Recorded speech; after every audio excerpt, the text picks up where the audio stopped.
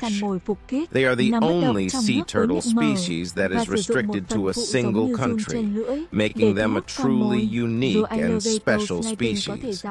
Unfortunately, flatback sea turtles face numerous threats, including habitat loss, marine pollution, and incidental capture in fishing gear. Climate change is also a major threat. as rising sea levels and ocean temperatures could impact their nesting beaches and alter their food sources. Flatback sea turtles are currently listed as a data-deficient species, meaning that there is not enough information available to assess their conservation status.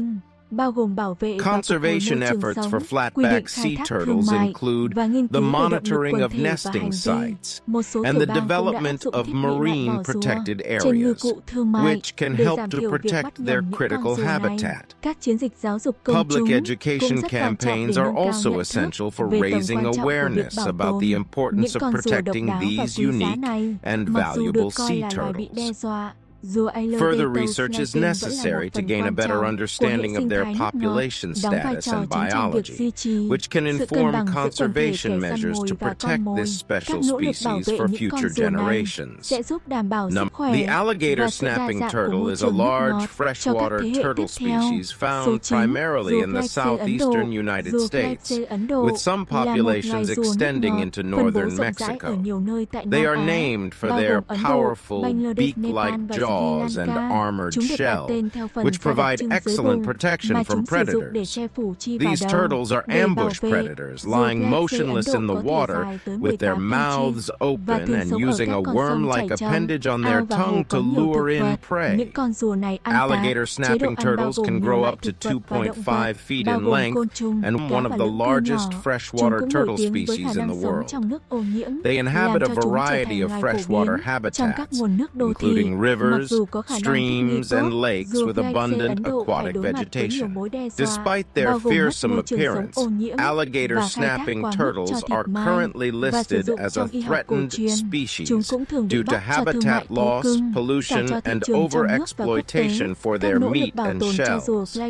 These turtles are slow to mature and have a low reproductive rate, which makes it difficult for their populations to recover from these pressures. Conservation efforts for the alligator snapping turtle include habitat protection and restoration, regulation of commercial harvest, and research on population dynamics and behavior. Some states have also implemented turtle excluder devices on commercial fishing gear to reduce accidental capture of these turtles. Public education campaigns are also important for raising awareness about the importance of conserving these unique and valuable turtles. Despite their status as a threatened species, alligator snapping turtles remain an important part of the freshwater ecosystem, playing a key role in maintaining balance among predator and prey populations. Efforts to protect these turtles will help to ensure the continued health and diversity of our freshwater habitats for generations to come. The Indian flapshell turtle is a freshwater turtle species found throughout much of South Asia, including India, Bangladesh, Nepal, and Sri Lanka. They are named for the characteristic flap of skin on their undersides, which they use to cover their limbs and head for protection. Indian flapshell turtles can and are generally found in slow-moving rivers, ponds, and lakes with abundant vegetation. These turtles are omnivorous, feeding on a variety of plants and animals, including insects, fish, and small amphibians. They are also known for their ability to survive in polluted water, making them a common species in urban water bodies.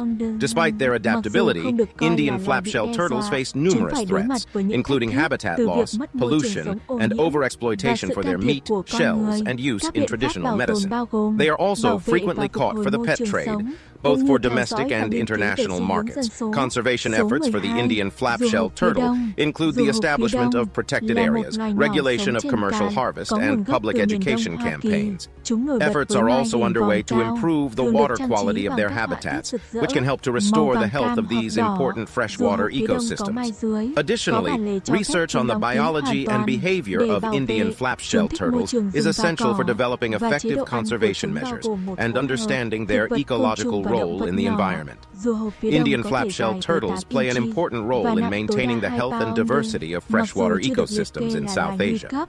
Protecting these unique and valuable turtles is essential for preserving the ecological and cultural heritage of the region for future generations. The painted turtle is the most widespread native turtle species in North America, inhabiting a variety of freshwater habitats such as ponds, lakes, marshes, and slow-moving rivers.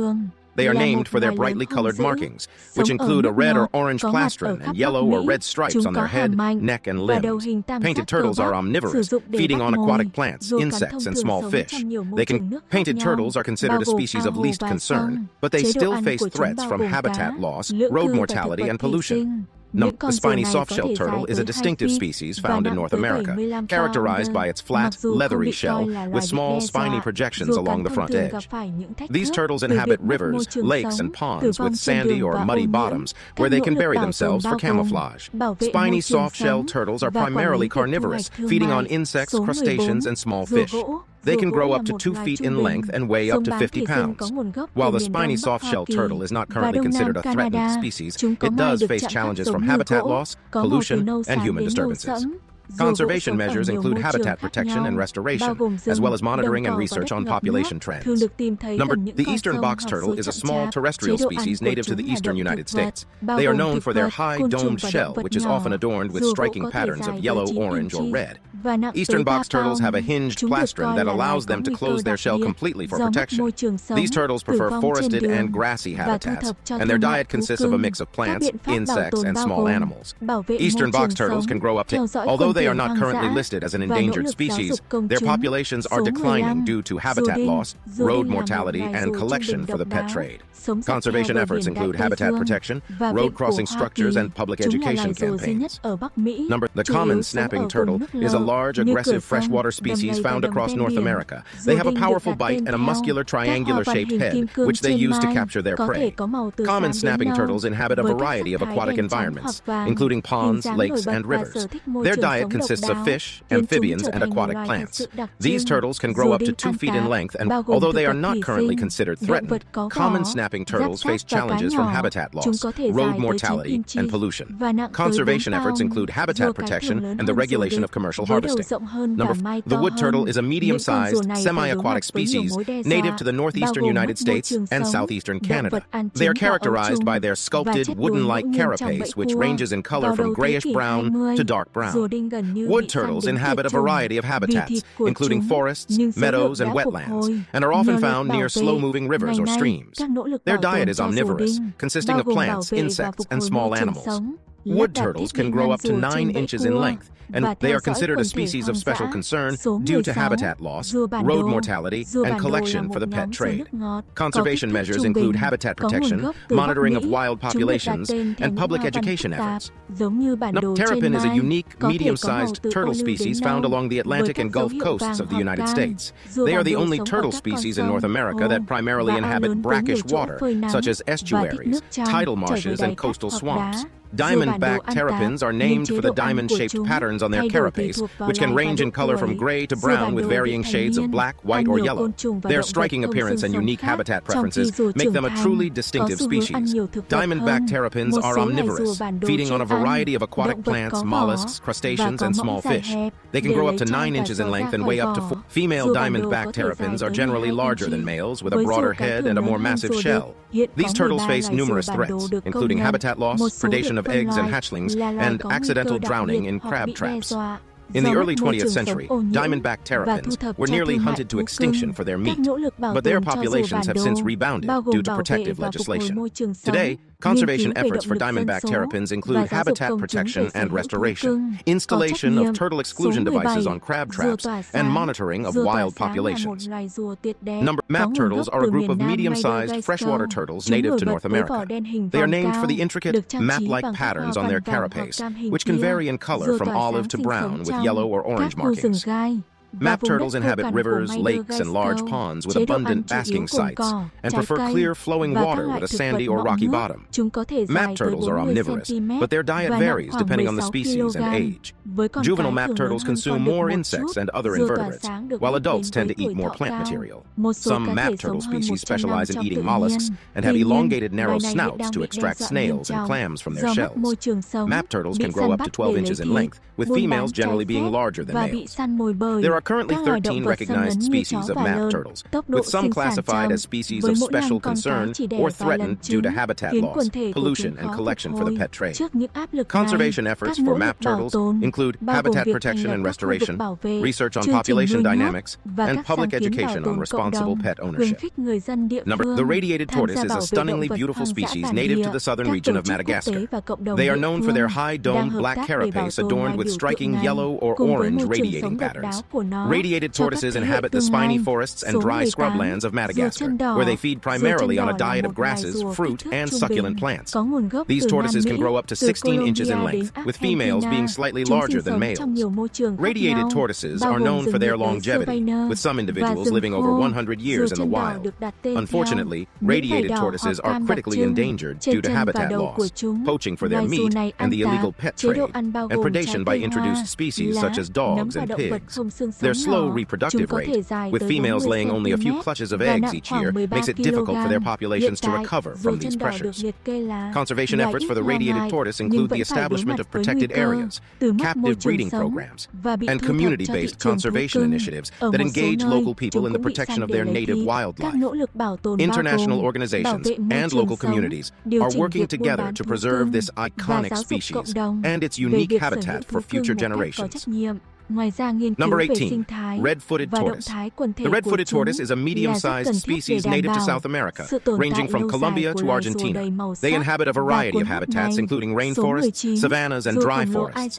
Red-footed tortoises are named for the distinctive red or orange scales on their limbs and head.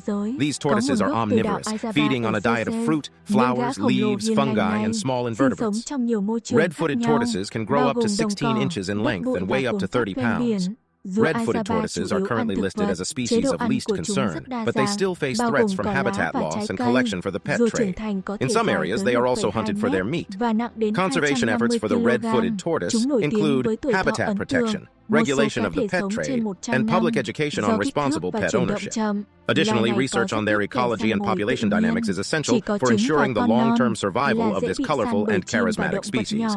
The Aldabra giant tortoise is one of the largest tortoise species in the world, native to the Aldabra atoll in the Seychelles. These gentle giants inhabit a variety of habitats, including grasslands, scrublands, and coastal dunes. Aldabra giant tortoises are primarily herbivorous, feeding on a wide range of vegetation, including grasses, leaves, and fruit. Adult Aldabra giant tortoises can grow up to 4 feet in length and weigh up to 550 pounds. They are known for their impressive longevity, with some individuals living well over 100 years. Due to their size and slow movements, these tortoises have few natural predators, with only their eggs and hatchlings being vulnerable to predation by birds and small mammals. The Aldabra giant tortoise is currently listed as a vulnerable species due to habitat loss, climate change, and the historical overexploitation of their populations for food. However, conservation efforts have been successful in stabilizing their populations on the Aldabra atoll, which is now a protected World Heritage Site.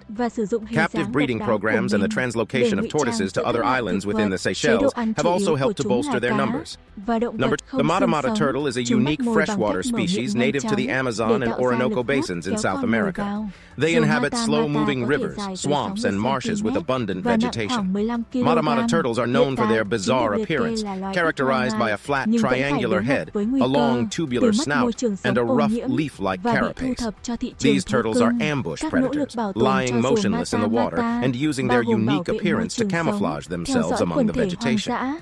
They feed primarily on fish and invertebrates, capturing their prey by quickly opening their mouths and creating a suction to draw in the unsuspecting victim. Mata turtles can grow up to 2 feet in length and weigh up to 33 pounds.